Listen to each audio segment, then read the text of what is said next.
Welcome to Musings on Monday. It's my 10th anniversary as a published author, and I've been taking a look back at my series and talking about some of the parts of the writing process and things I remembered about writing them, fun facts, stuff I would change, that kind of stuff. This week I'm talking about the Canon Chronicles. For those of you that don't know, the Canon Chronicles is a trilogy that's a spin-off of the Trail trilogy, and I published the Canon Chronicles, I believe, in 2014. And it consists of 3 books: Frostfire, Ice-Kissed, and Crystal Kingdom. Now, as usual with these videos, I'm going to do a spoiler warning because I'm going to be talking about the writing process and things that come up in it. So if you haven't read the Canon Chronicles yet, be warned, there probably will be spoilers in this video. Bryn Avon is the main character of the Canon Chronicles, and she's definitely one of my all-time favorite characters. She's really inspired by action heroes. Like, I think I took a lot of inspiration from, that's my dog.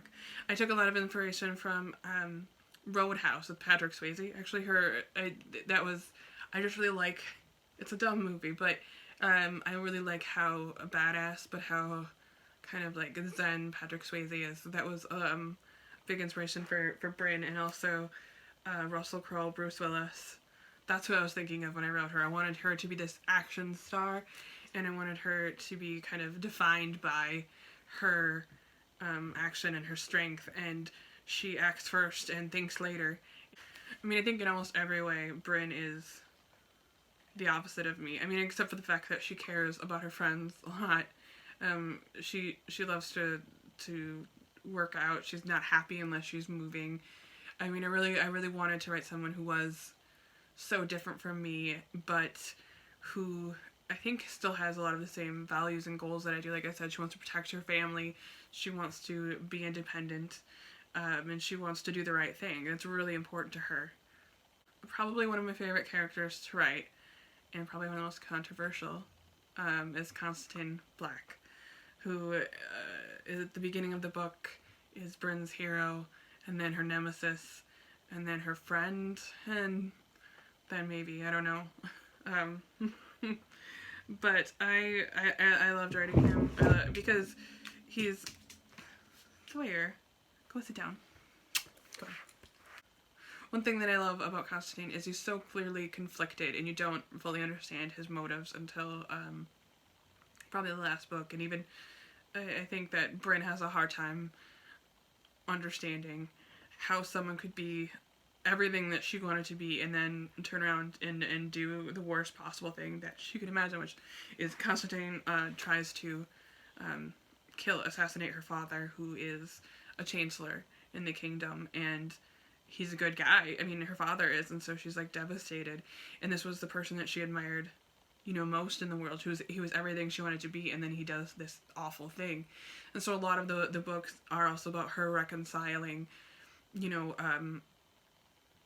people and what people are capable of. Well, trolls in her world, but what they're capable of, and I think in some ways Bryn is very trusting because she's so blunt and honest, and she knows that people lies, and she knows that people are duplicitous, but I do think that she has a hard time seeing it at times because that's just not how she works. That's not how her mind works. It doesn't occur to her to try and get things over on people. She wants to get everything she has because she earned it. And so if people are manipulative and tricky, she doesn't always see that. So this is definitely going to be a spoiler, so spoiler! But I'm going to talk about some things that I would change. And the biggest thing that I think I would change, most of the books I really like. I think I'm really proud of the books in general. So the biggest thing that I think that I would change is what happens with Ember and Delilah. And so Ember is Finn's little sister, and she's one of the main Finn is one of the main characters from the Trail trilogy, if you're not familiar. But so Ember was one of the connective tissues between the 2 books, and I really loved Ember, and she is also Bryn's best friend. And so the thing with Ember is she dies, and I killed her. Well, I didn't kill her. She died in the book, though, because I was thinking I wanted to really show how brutal war is, and how even a necessary war still has a really high cost, and that the lives that you see statistically, they've got value, they're people. And so to me, killing Ember was about putting a face on the death toll and showing the horrors of war. But the thing with Ember is that she is a lesbian, and she ends up in a romantic relationship with a troll named Delilah, and that becomes a big part of the third book. A big part of Ember's story.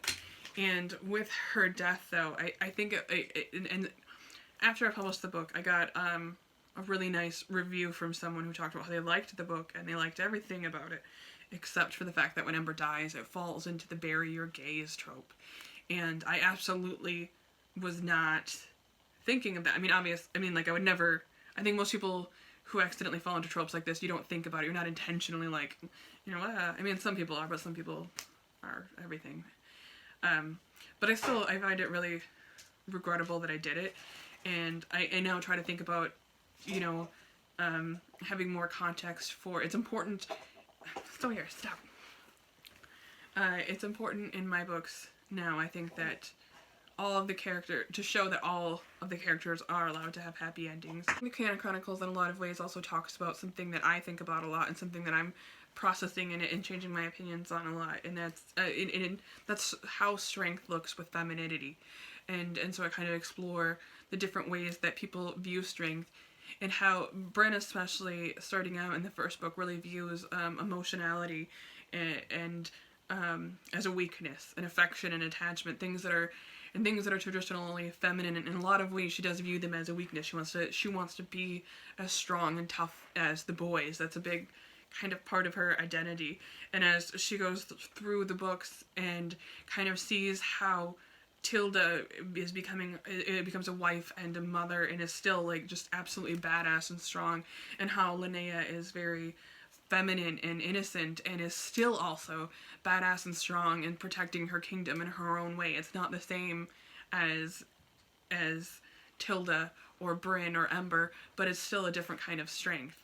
And so as Bryn meets all these people and sees the different ways that strength can look, and even Mina shows her a different kind of strength, because I think that Mina shows her cunning, conniving kind of thing, but that is a form of strength. Even strength can be bad too.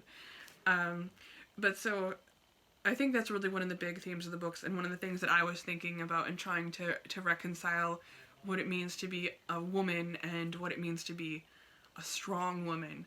And both of those things, I don't have it figured out. Bryn doesn't have it figured out at the end of the books. I don't know if that is something that can easily be figured out. So if you're reading these books expecting all the answers, there are definitely not all the answers. But I like asking the questions.